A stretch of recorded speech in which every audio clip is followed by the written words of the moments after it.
दोस्तों, जैसा कि आप सभी लोग जानते ही हैं कि 10 अप्रैल 2025 गुरुवार के दिन यहाँ पर चैत्र मास की त्रयोदशी तिथि यानी कि प्रदोष व्रत का अत्यंत ही शुभ दिन पड़ने जा रहा है, जिसका बहुत ही बड़ा और विशेष महत्व होता है। और ऐसा दिन पूरे साल में सिर्फ एक ही बार आता है। और दोस्तों, आप सभी लोग जानते हो कि प्रदोष व्रत के दिन का अगर सबसे बड़ा कोई उपाय है तो वह हल्दी वाला उपाय है।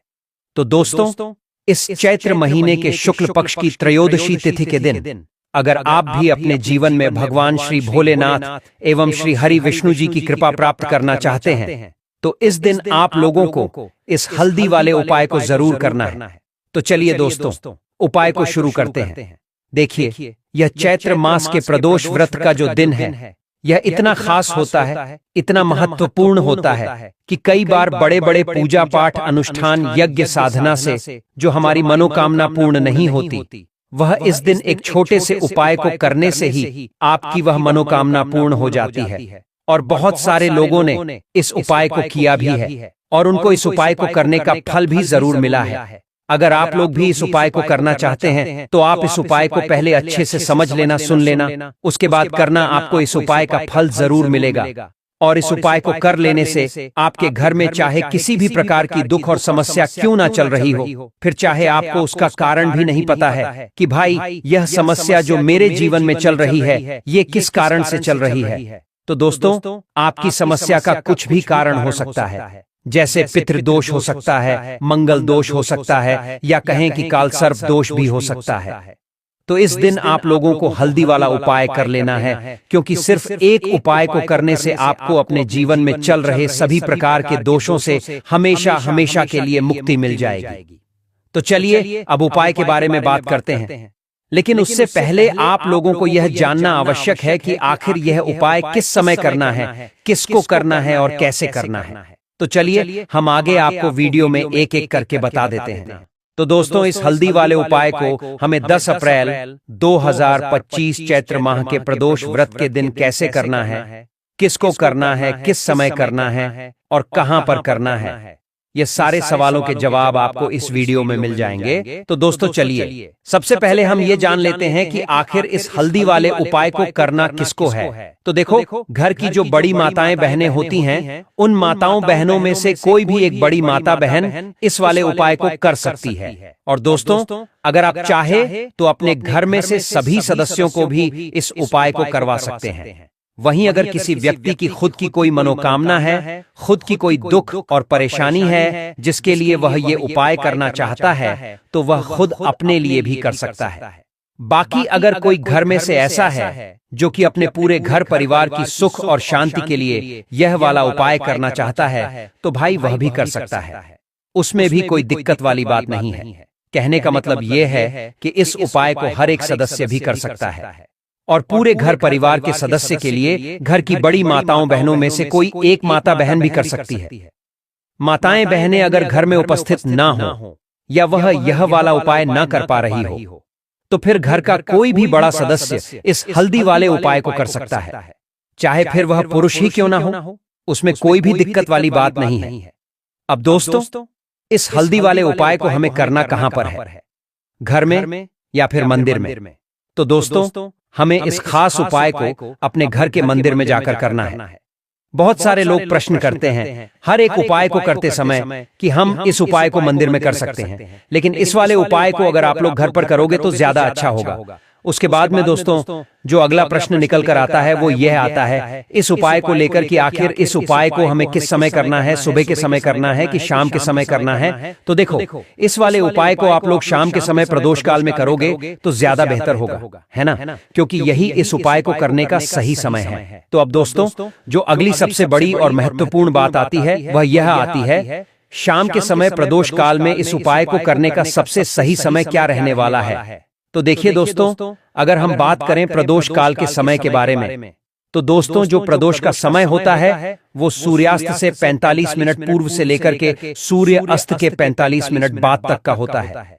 मतलब शाम के 6 बजे से 7 बजे तक के वक्त को हम प्रदोष काल का वक्त कहते हैं। मतलब शाम के 6 बजे से लेकर 7 बजे के बीच का जो समय होता है यह समय प्रदोष काल का समय होता है। लेकिन अगर किसी कारणवश आप इस समय के अंतराल में इस उपाय को नहीं कर पाते हैं तो भी कोई दिक्कत वाली बात नहीं है, क्योंकि यह चैत्र माह के प्रदोष व्रत का दिन पूरे साल में सिर्फ एक बार ही आता है। ऊपर से ये प्रदोष व्रत कुल 144 सालों बाद आई है, तो आप इस उपाय को मध्य रात्रि से पूर्व तक भी कर सकते हैं। इसमें भी कोई दिक्कत वाली बात नहीं है, ठीक है ना? आपको इस उपाय को करने का फल अवश्य ही मिलेगा। दोस्तों, अगर आपके जीवन में दुर्भाग्य लगातार बना हुआ है, आपकी किस्मत अगर आपसे रूठी हुई चल रही है, अगर आपके जीवन में लगातार कोई ना कोई विपत्ति आती ही जा रही है, कोई ना कोई ऐसे ग्रह नक्षत्र का बुरा प्रभाव अगर आपके जीवन में लगातार बना हुआ है जिनकी वजह से आप कोई भी अपना कार्य नहीं कर पा रहे हैं, ना ही आप अपना व्यापार शुरू कर पा रहे हैं, ना ही आपको अच्छी नौकरी मिल पा रही है, ना ही आपको जीवन में काम धंधे की प्राप्ति हो पा रही है, मतलब कि यदि आपके किसी भी कार्य में आपको सफलता नहीं मिल पा रही है, तो पूज्य गुरुजी ने कहा कि आपके इन सभी समस्याओं का सिर्फ एक समाधान है, जिसे कि आपको इस गुरुवार प्रदोष के दिन यहाँ पर कर लेना है। तो चलिए जानते हैं इस विशेष उपाय के बारे में। देखिए दोस्तों, इस वीडियो को आप बहुत ही ध्यान से सुनिएगा। देखिए, सबसे पहले आप इस चैत्र माह के प्रदोष के दिन में सर्वप्रथम एक कार्य करें कि आप सुबह जब भी उठें तो अपने स्नान वाले जल में थोड़ी सी हल्दी जरूर मिला लें। या अगर आप इस उपाय को शाम के वक्त कर रहे हैं तो शाम के वक्त में यदि स्नान करना संभव ना हो तो आप अपने ऊपर गंगा जल में थोड़ी सी हल्दी मिलाकर उसकी कुछ बूंदें छिड़क लें, है ना? क्योंकि अगर आप हल्दी वाले जल से स्नान करते हैं तो पंडित जी ने कहा कि इससे आपका दुर्भाग्य समाप्त होता है और आपकी सोई हुई किस्मत भी जाग जाती है और आपके सौभाग्य में भी वृद्धि होती है। अब जानते हैं गुरुजी द्वारा बताए गए अगले खास उपाय के बारे में। यदि आपके जीवन में आर्थिक संकट बहुत अधिक हो रहे हैं, धन की समस्या अगर लगातार आपके जीवन में बनी हुई है, एक एक रुपयों को प्राप्त करने के लिए आपको बहुत अधिक मेहनत करनी पड़ रही है, लेकिन फिर भी उन कमाए गए पैसों में आपको बरकत नहीं मिलती, तो आज रात्रि में सोने से पहले आपको यह एक चमत्कारी हल्दी का उपाय अवश्य करना है। तो चलिए जानते हैं उपाय क्या है। देखो दोस्तों, दीपक हमारे घर में सभी नकारात्मक शक्ति को बाहर करता है। यह उपाय आपको साल में केवल एक बार करने का ही मौका मिलता है। केवल और केवल चैत्र माह के प्रदोष तिथि पर ही इस उपाय को किया जाता है। तो बहुत ही ध्यानपूर्वक इस उपाय को आप सुनना। देखिए, इस उपाय के लिए आपको लेना होगा एक दीपक।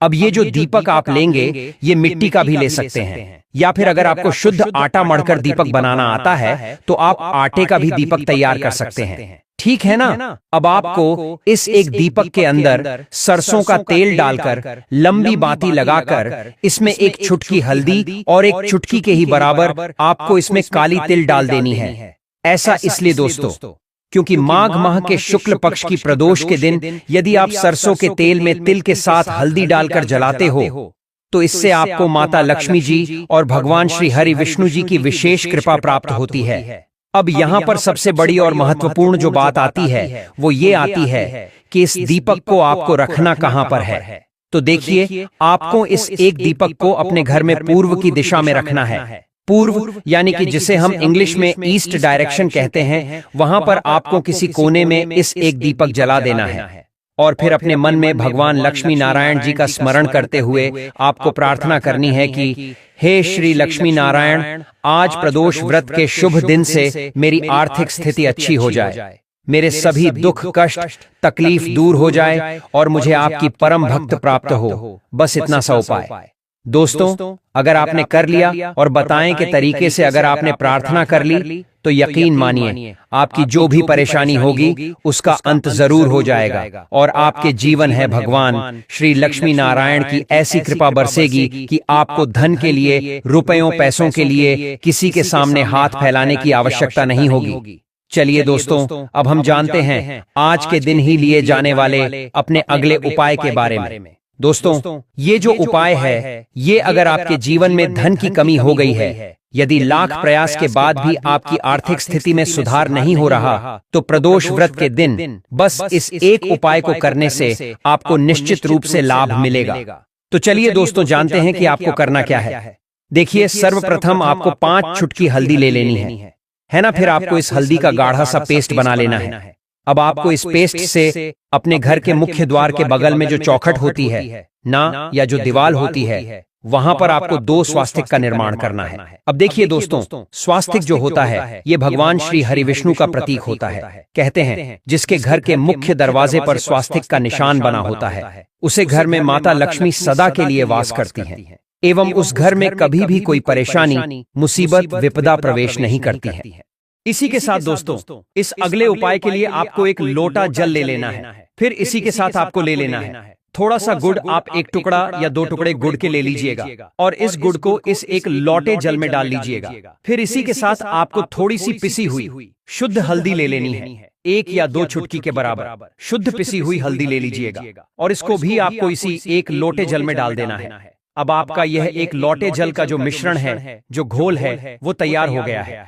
फिर इस एक लोटे जल को लेकर आप पहुंच जाएंगे अपने घर पर जो माता तुलसी का पौधा है उनके सामने। अगर आप अपने घर की छत पर माता तुलसी का पौधा रखे हुए हैं तो वहां पहुंच जाएगा और यह एक लोटा जल माता तुलसी के पौधे के गमले में आपको समर्पित कर देना है। मतलब इस जल को आपको माता तुलसी के पौधे में डालना है और जल चढ़ाते समय आपको ओम नमो भगवते वासुदेवाय या फिर ओम धनदात्री नमः, इन दोनों में से किसी भी एक मंत्र का लगातार स्मरण करते जाना है। धीरे धीरे जल समर्पित करते जाइए और इन दोनों में से किसी भी एक मंत्र का कम से कम 11 बार या फिर अधिक से अधिक 108 बार जाप कर लीजिए। फिर वहीं तुलसी जी के पौधे के सामने बैठकर आपके जीवन में जो धन धान्य से संबंधित समस्या चल रही है या फिर आपके घर में बहुत ज्यादा लड़ाई झगड़े होते हैं, परिवार में अगर हर वक्त क्लेश की स्थिति बनी हुई रहती है, शांति नहीं है, तो इन सभी समस्याओं के लिए माता तुलसी से और भगवान नारायण से आपको प्रार्थना कर लेनी है और फिर उसके बाद वापस आ जाना है। बस इतना सा उपाय अगर दोस्तों आपने चैत्र माह के प्रदोष के दिन कर लिया तो यकीन मानिए आपको भगवान श्री हरिविष्णु और माता तुलसी का वह आशीर्वाद प्राप्त होगा जो कई पूजा पाठ अनुष्ठान के बाद भी कई लोगों को नहीं मिल पाता है।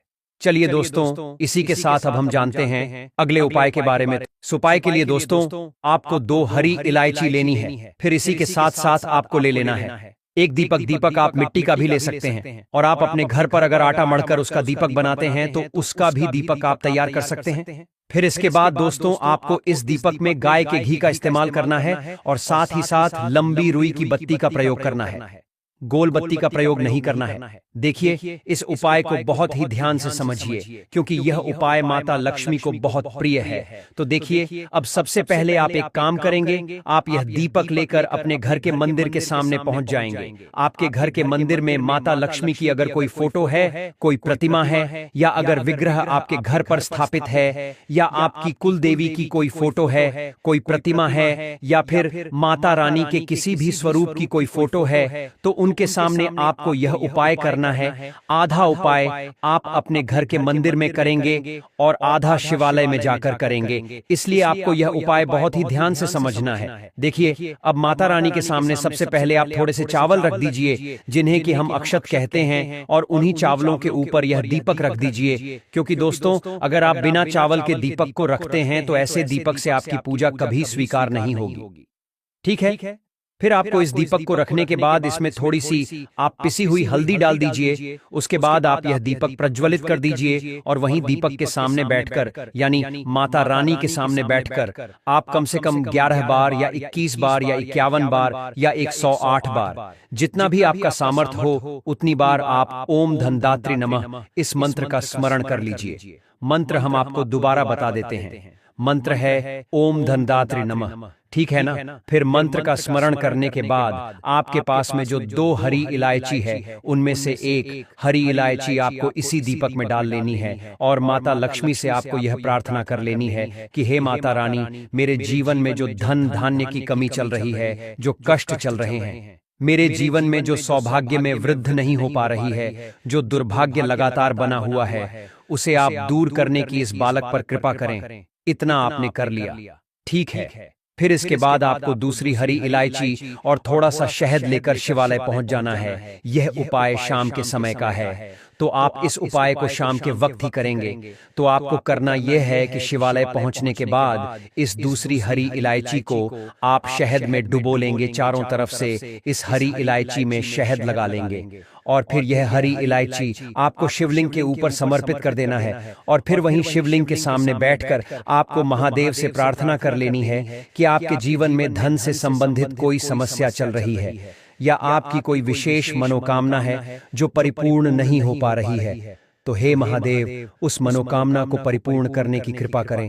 और फिर आप श्री शिवाय नमस्तुभ्यम या फिर ओम नमः शिवाय का कम से कम 108 बार जाप करने के बाद वापस अपने घर आ जाएं। पूज्य गुरुजी ने कहा कि अगर आप इस प्रदोष व्रत में इस अचूक उपाय को कर लेते हैं तो आपके जीवन से धन की समस्या हमेशा के लिए समाप्त हो जाएगी और आपको माता लक्ष्मी की कृपा प्राप्त होगी। अब इसके बाद बात करते हैं गुरुजी द्वारा बताए गए अगले खास उपाय के बारे में।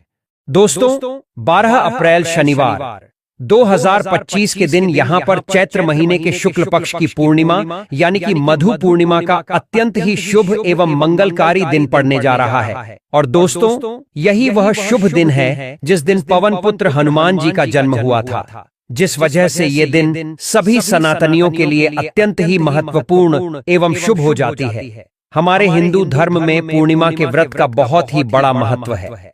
हर महीने में एक पूर्णिमा तिथि पड़ती है। ऐसे में पूरे साल में 12 पूर्णिमा तिथियां पड़ती हैं, पर यह चैत्र माह की पूर्णिमा सभी पूर्णिमाओं में सबसे श्रेष्ठ मानी जाती है। विशेषकर चैत्र पूर्णिमा पर जीवन में चल रहे सभी दोषों से बचने के कुछ बेहद ही खास उपाय किए जाते हैं। दोस्तों, इस बार पूर्णिमा को लेकर बहुत ही कंफ्यूजन की स्थिति बन गई है कि पूर्णिमा का व्रत हमें किस दिन करना चाहिए, पूर्णिमा का नियम किस दिन से करना होता है। तो दोस्तों, वैदिक पंचांग के अनुसार चैत्र पूर्णिमा की शुरुआत 12 अप्रैल को देर रात 3:21 पर होगी। वहीं तिथि 13 अप्रैल को सुबह 5:51 पर खत्म होगी। ऐसे में चैत्र पूर्णिमा 12 अप्रैल को मनाई जाएगी।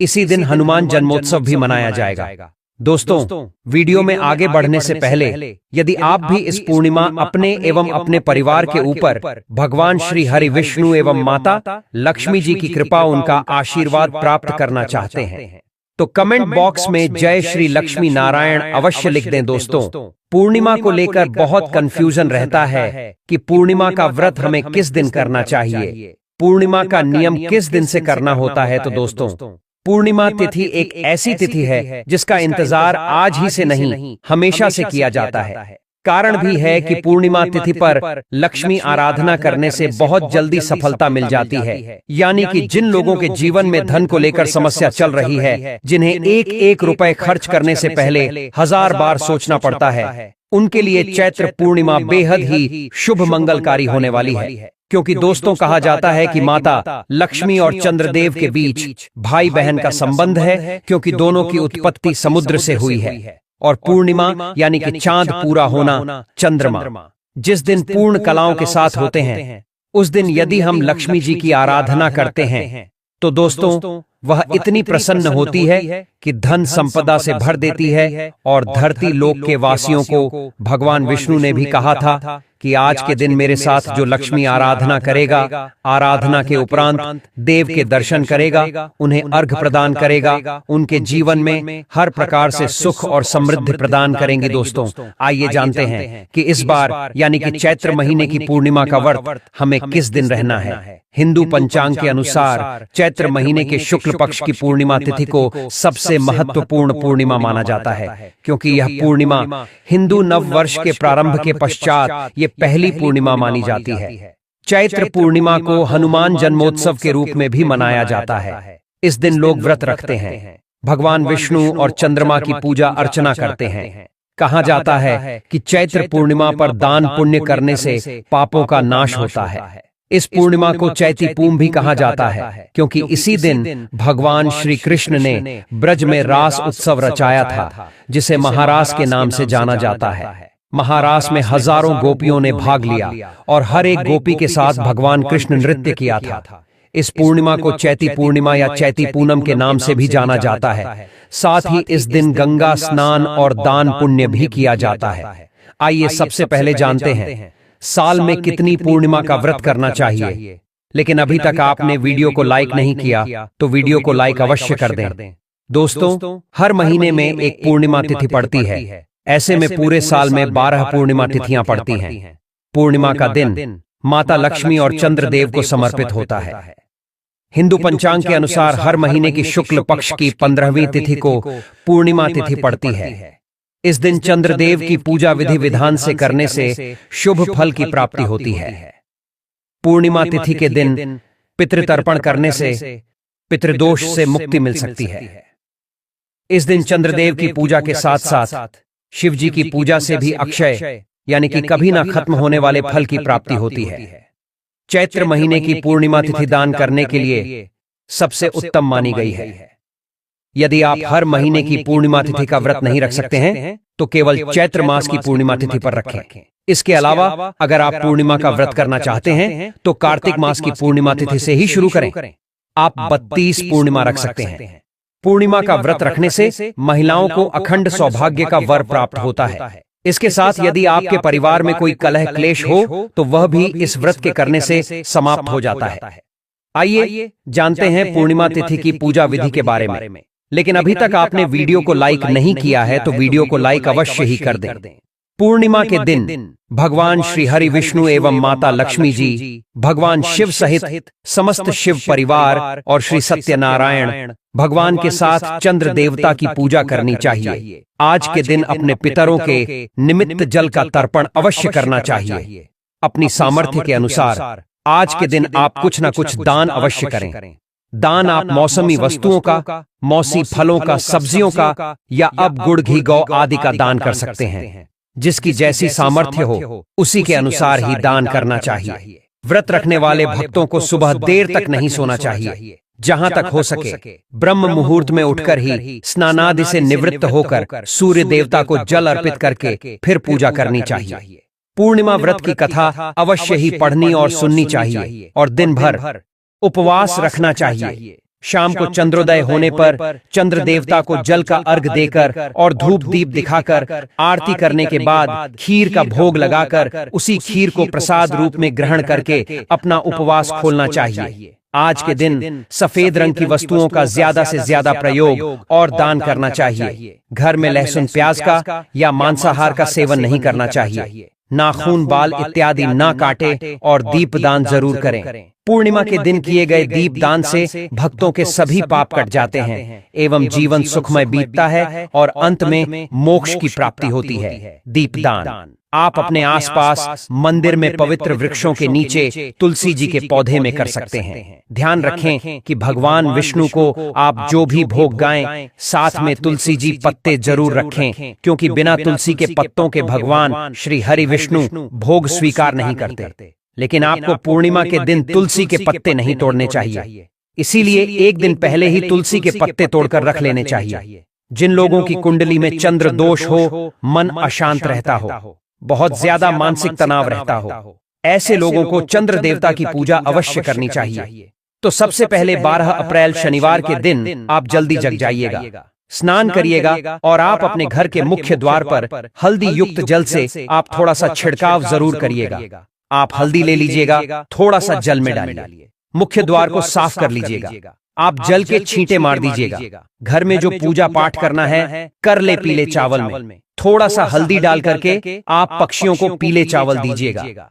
गाय माता को बेसन से जोड़ा हुआ कोई भी पकवान, बेसन से बनी हुई रोटी या बेसन से बना हुआ हलवा आप गौ माता को खिलाइए। बहुत बड़े दुख, तकलीफ और कष्ट दूर हो जाते हैं। दोस्तों, आज भगवान सत्यनारायण की कथा घर में करना और सुनना दोनों ही बहुत लाभप्रद होता है। तो सत्यनारायण भगवान की कथा यदि आप घर में नहीं कर पाते हैं तो आप जो पूजा होती सामान्य भगवान विष्णु जी और लक्ष्मी जी की, वह आप जरूर सुनिए। दोस्तों, आपको बता दूं कि कलयुग में हर कामनाओं की पूर्ति के लिए सत्यनारायण की कथा कराई जाती है। घर में जो भी शुभ और मांगलिक कार्य होते हैं, क्योंकि दोस्तों कलयुग में सभी कष्टों को दूर करने की सामर्थ सिर्फ भगवान की कथा में ही है।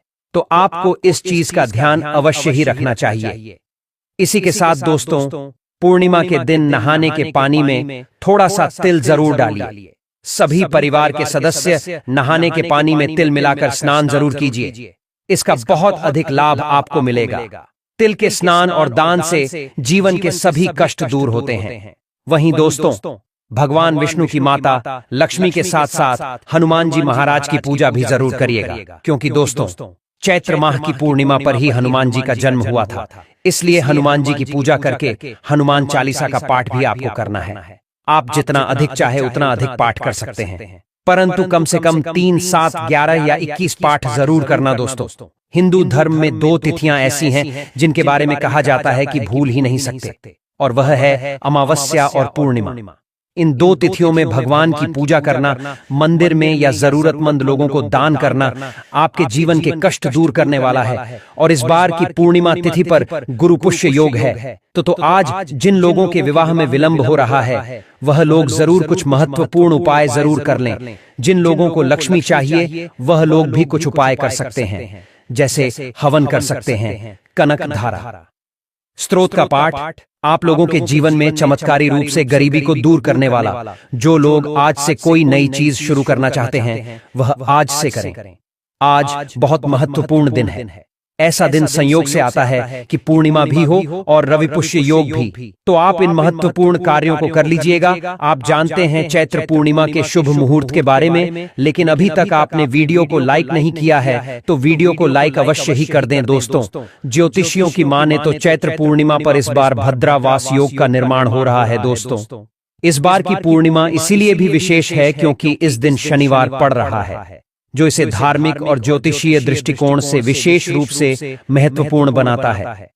शनिवार का दिन शनि देव को समर्पित होता है और हनुमान जी की भक्ति को शनि के प्रकोप से मुक्ति दिलाने वाला माना जाता है। इसके साथ ही पूर्णिमा तिथि होने के कारण यह दिन भगवान लक्ष्मी नारायण की पूजा के लिए भी शुभ है। यह संयोग इस दिन को त्रिदेवों हनुमान जी, लक्ष्मी नारायण और शनिदेव की आराधना के लिए एक दुर्लभ अवसर प्रदान करता है।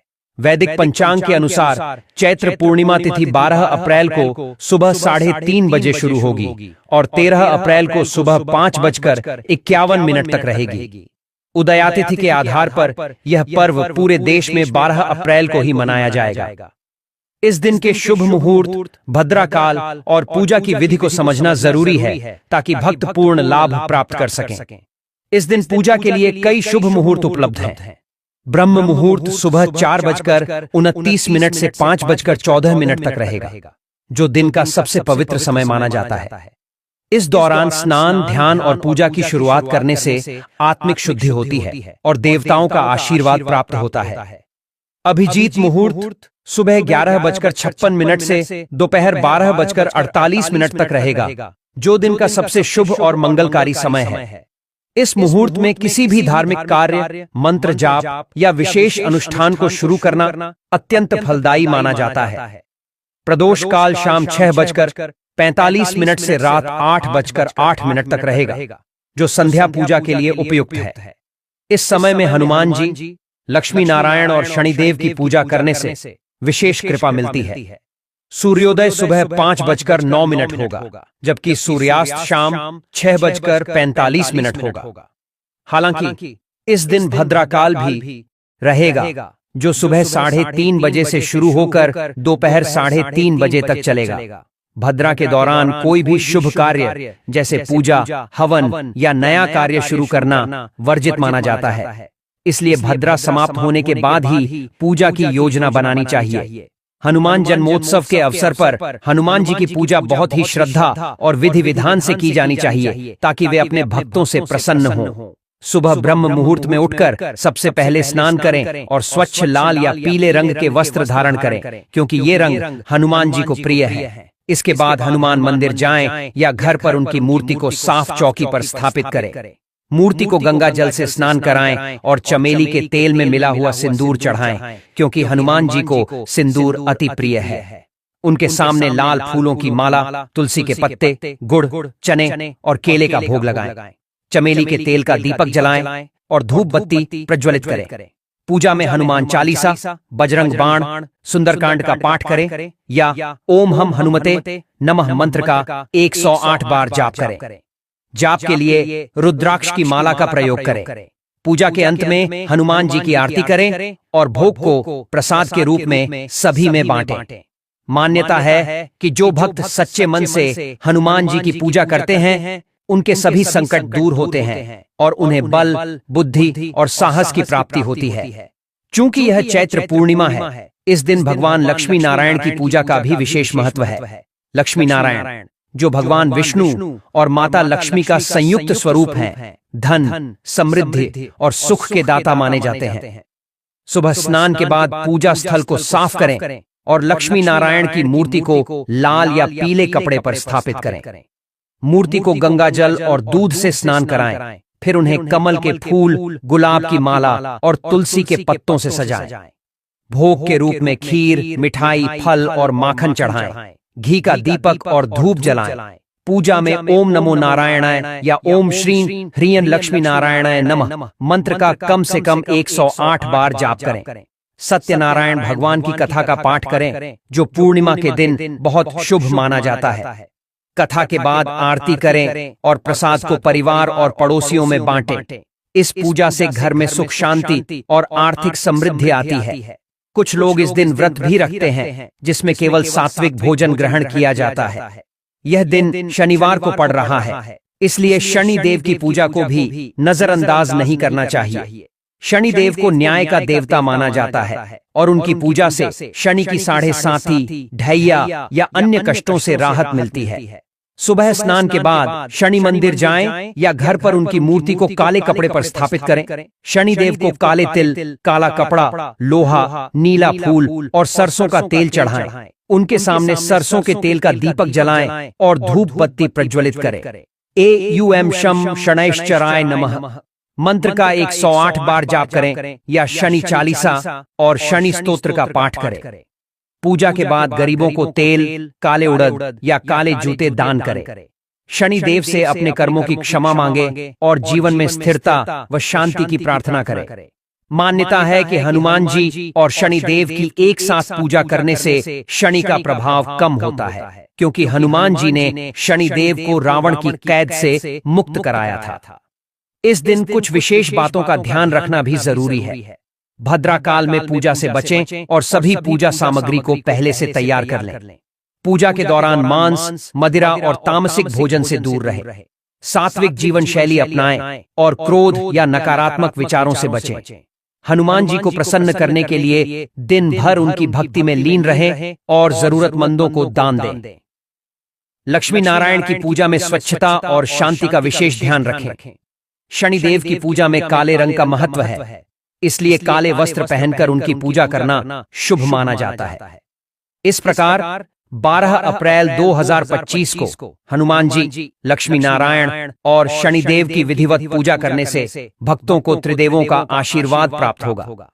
यह दिन संकटों से मुक्ति, सुख, समृद्धि और जीवन में स्थिरता लाने का एक सुनहरा अवसर है। भक्तों को चाहिए कि वे पूरे मन और श्रद्धा से इस दिन को उत्सव के रूप में मनाएं और अपने जीवन को इन देवताओं की कृपा से प्रकाशित करें। इसी के साथ दोस्तों, शास्त्रीय मान्यताओं के अनुसार यदि इस दिन गाय माता की पूजा एवं उनसे जुड़े कुछ बेहद ही खास मगर सरल से उपाय किए जाएं, तो व्यक्ति को कई गुना अधिक फलों की प्राप्ति होती है। दोस्तों, हमारे प्राचीन धर्म ग्रंथों में गाय को एक अत्यंत महत्वपूर्ण और पवित्र जीव माना गया है। शास्त्रों में गाय को माता होने का दर्जा प्राप्त है। स्वर्ग लोक से लेकर पृथ्वी लोक तक हर जगह गाय माता पूजनीय है। जहां स्वर्ग में रहने वाली गाय माता को कामधेनु के नाम से जाना जाता है, वहीं धरती लोक पर रहने वाली गाय को हम गाय माता कहकर संबोधित करते हैं। वहीं वेदों में गाय को देवी लक्ष्मी का स्वरूप कहा गया है। देवी लक्ष्मी जिस प्रकार सुख समृद्धि प्रदान करती हैं, उसी प्रकार गौ माता भी अपने दूध से स्वास्थ्य रूपी धन हमें प्रदान करती है। इस तरह गौ संपूर्ण मानव जाति के लिए पूजनीय और आदरणीय है। अपने शरीर में 33 कोटि देवी देवताओं को धारण करने वाली गौ माता एक अत्यंत पवित्र, निर्मल, शांत, निष्पाप जीव है। ऋग्वेद में गाय को संसार का पालन पोषण करने वाली धरती लोक की कामधेनु कहा गया है। इसके दर्शन मात्र से ही मनुष्य के हजारों जन्म के पाप नष्ट हो जाते हैं। वहीं वास्तु शास्त्र के अनुसार अपने कार्यस्थल पर या घर के ड्राइंग रूम में कामधेनु गाय माता की मूर्ति रखना अत्यंत शुभ होता है। इससे घर में सुख समृद्धि का वास होता है। इसलिए आप इस चैत्र पूर्णिमा में कामधेनु गाय माता की मूर्ति अपने घर जरूर ले आएं। हमने आपके लिए कुछ अच्छे ऑप्शंस वीडियो की डिस्क्रिप्शन में दे रखा है, तो आप वहां से भी मंगा सकते हैं। ठीक है ना? वही दोस्तों, मनुष्य को कभी भी इस निष्पाप गौ माता पर व्यक्ति को अत्याचार नहीं करना चाहिए, गाय को कभी मारना नहीं चाहिए और ना ही उन्हें कभी कष्ट देना चाहिए। गाय को मारना शास्त्रों में सबसे बड़ा पाप माना गया है। दोस्तों, चाहे भगवान राम हो या कृष्ण, सभी ने गाय को माता का दर्जा देकर उनकी खूब सेवा की थी। भगवान श्री कृष्ण के अनुसार गायों की सेवा करना ही सर्वश्रेष्ठ धर्म है। इससे बड़ा पुण्य का कार्य संसार में दूसरा कोई नहीं हो सकता। कलयुग की भविष्यवाणी करते हुए भगवान श्री कृष्ण कहते हैं कि कलयुग में जब धर्म का लोप हो जाएगा तब मनुष्य गाय की सेवा नहीं करेंगे। मनुष्य केवल दूध के लिए ही गाय को पालेगा। दूध के लिए वह गाय को बहुत कष्ट देगा, और जब गाय बूढ़ी होकर दूध देना बंद कर देगी तब ये पापी मनुष्य उस गाय को यूं ही लावारिस छोड़ देगा। ऐसे व्यक्ति को गौ हत्या के बराबर पाप लगेगा। वहीं जो लोग निस्वार्थ भाव से गाय की सेवा माता मानकर करेंगे, उन्हें जीते जी सभी भौतिक एवं आध्यात्मिक सुख प्राप्त होंगे। इसी के साथ कलयुग के अंत का लक्षण बताते हुए श्री कृष्ण कहते हैं, जब संसार से गाय समाप्त हो जाएंगी तब कलयुग का अंत होना तय है। जो भी मनुष्य कलयुग में गाय की निस्वार्थ भाव से सेवा करेगा, सुख समृद्धि प्राप्त करेगा। वहीं जो स्त्री अपने घर के रसोई में बनी पहली रोटी गाय माता को नियमित खिलाती है, ऐसी स्त्री अत्यंत सौभाग्यशाली रहकर अपने पूरे परिवार को तार देती है। वहीं जो लोग अपने घर में गाय से प्राप्त पंचगव्य को रखते हैं एवं नित्य पूजा में इसका इस्तेमाल करते हैं, उनके घर में कभी दुख दरिद्रता नहीं आती। दोस्तों, हमारे धर्म के सभी शास्त्रों में गाय की सेवा को ही सर्वश्रेष्ठ माना गया है। जो व्यक्ति प्रतिदिन किसी न किसी तरह से गौ माता की सेवा करता है, वह सबसे अधिक पुण्यवान बन जाता है एवं धीरे धीरे करके अपने जीवन में इतना कुछ हासिल कर लेता है जो अन्य लोगों के लिए एक सपना होता है। गांव में तो मनुष्य को गाय की सेवा करने का अवसर प्राप्त हो जाता है, क्योंकि क्या है कि गांवों में तो लोगों को गाय माता बिना खोजे मिल जाती है, लेकिन शहरों में गाय के दर्शन आसानी से नहीं हो पाते हैं। गांव के मुकाबले शहर में जगह कम होने की वजह से लोग अपने घर में गाय माता को नहीं पाल सकते। इसीलिए मनुष्य को गौशाला में जाकर गाय की सेवा करनी चाहिए, अथवा गौशाला के लिए दान धर्म करने चाहिए, है ना? साथ ही साथ व्यक्ति को अपने घर के बच्चों को भी गौ सेवा के लिए प्रोत्साहित जरूर करें। इसके अलावा आप अपने घर में ही गौ माता की मूर्ति रखकर उनकी पूजा जरूर करें। इससे भी माता कामधेनु का आशीर्वाद प्राप्त होता है। शास्त्रों में गाय माता को मां लक्ष्मी का रूप माना गया है, इसीलिए उनकी पूजा करने से दरिद्रता दूर होती है। प्राचीन काल से ही गौ माता की सेवा और संरक्षण करने की परंपरा चली आ रही है। कई ऋषि मुनि अपनी कुटिया में गायों का पालन करते थे तथा राजा महाराज गायों नियमित दान किया करते थे।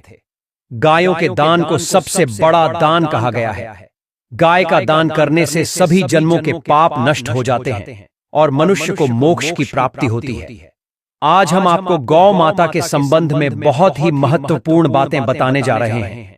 जैसे हमें 12 अप्रैल चैत्र पूर्णिमा के दिन गाय माता की पूजा कैसे करनी चाहिए, गाय को कौन सी चीजें खिलाने से व्यक्ति को कौन सा फल मिलता है, तथा गाय के किस अंग को स्पर्श करने से दरिद्रता दूर होती है आदि के बारे में हमारे शास्त्रों में बहुत ही महत्वपूर्ण ज्ञान दिया गया है। हमारी अत्यंत पूजनीय एवं प्यारी गौ माता के बारे में आप सभी को यह बातें अवश्य जान लेनी चाहिए। इससे आपके जीवन से सभी प्रकार के कष्ट दूर होंगे। वहीं दोस्तों, कई बार ऐसा देखा गया है कि महिलाएं, हमारी माताएं बहनें जाने अनजाने में गाय को कुछ ऐसी चीजें खिला देती हैं जिससे मां लक्ष्मी क्रोधित हो जाती है। शास्त्रों में कहा गया है कि यह चीजें गाय को कभी नहीं खिलानी चाहिए। इससे मनुष्य के जीवन में दुर्भाग्य आता है और उसे किसी भी कार्य में सफलता नहीं मिलती है। तो चलिए जान लेते हैं गौ माता के विषय में महत्वपूर्ण नियम एवं प्रभावशाली चमत्कारिक उपाय है जो कि आपकी किस्मत को चमका देंगे। दोस्तों, सनातन परंपरा में गाय, गंगा और गायत्री का बहुत ज्यादा धार्मिक महत्व है। मान्यता है कि गौ माता के शरीर पर 33 कोटि देवी देवताओं का वास होता है। गौ माता की पूजा करने वाले जातक पर इन सभी देवी देवताओं की कृपा बरसती है। गौ सेवा से न सिर्फ इस जन्म के बल्कि पूर्व जन्म के भी सभी दोष दूर हो जाते हैं। पूजा पाठ यज्ञ में गाय से हासिल पंचगव्य का उपयोग जरूर शामिल करें, क्योंकि पंचगव्य के बिना कोई भी पूजा पाठ और हवन सफल नहीं होता। साथ ही दोस्तों, गौ कृपा पाने के लिए प्रतिदिन अथवा महीने में एक बार परिवार समेत गौशाला जाने का नियम जरूर बनाएं और वहां गायों को हरा चारा जरूर खिलाएं।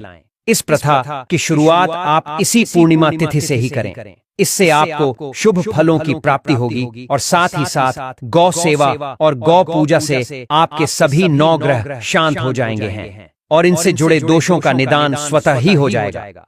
गर्मियों में गौ माता को पानी पिलाए और सर्दी में गौ माता को गुड़ जरूर खिलाएं।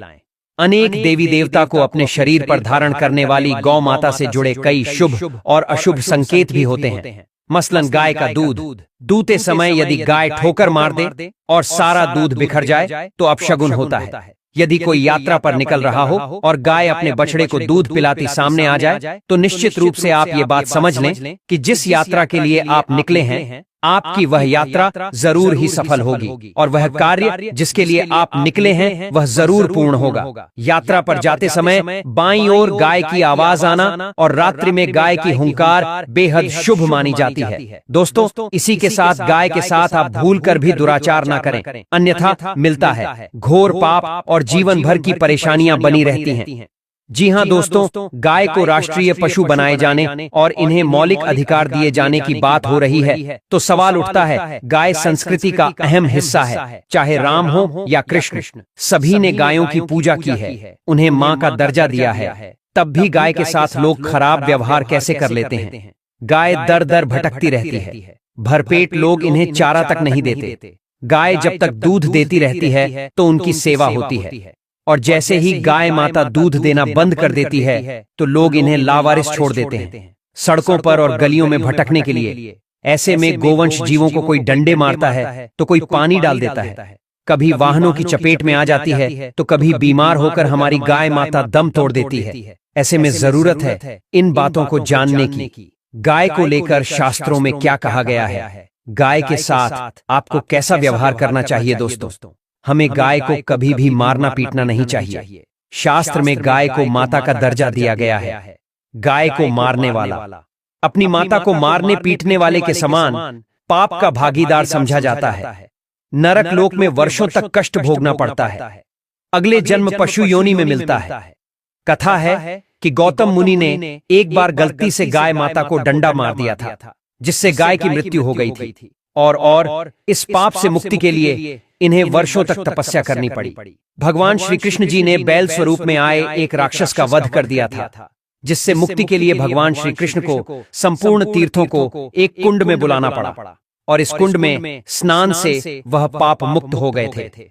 दोस्तों, साथ ही साथ जो लोग पानी पी रही गाय को भगाते हैं वे घोर पाप के भागी बनकर नरक भोगते हैं। ऐसा पुराणों में बताया गया है। जबकि जो लोग गाय के लिए प्याऊ बनवाते हैं, उन्हें चारा पवाते हैं, वह भाग्यवान होते हैं।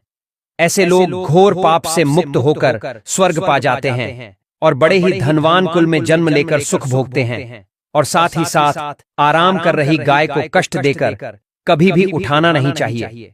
कहते हैं कि जिस स्थान पर गाय बैठी है वहां से नकारात्मक ऊर्जा सदा सदा के लिए खत्म हो जाती है। गाय के बैठने की जगह को जो लोग नियमित साफ रखते हैं वह जन्म में किए गए जाने अनजाने में पापों से मुक्ति पाते हैं और गोलोक में स्थान पाते हैं। गाय को डंडा मारकर उठाना, पानी डालकर उठाने से मनुष्य पाप का भागी बनता है और अगले जन्म में उसे दर दर भटकना पड़ता है। और साथ ही साथ शास्त्रों में बताया गया है कि गाय का दूध उसके बछड़े के लिए होता है। गाय के बछड़े से बचा हुआ दूध ही मनुष्य को लेना चाहिए। परंतु कुछ लोग एक बार गाय को दूध लेने बाद फिर से बछड़े के लिए बचा हुआ दूध भी दूध लेते हैं। ऐसा करना घोर पाप कहा जाता है। ऐसे दूध को दूने वाला और ग्रहण करने वाला दोनों ही पाप के भागी बन जाते हैं। अगर आपको हमारी वीडियो पसंद आए तो हमारे चैनल को सब्सक्राइब जरूर करें। हर हर महादेव।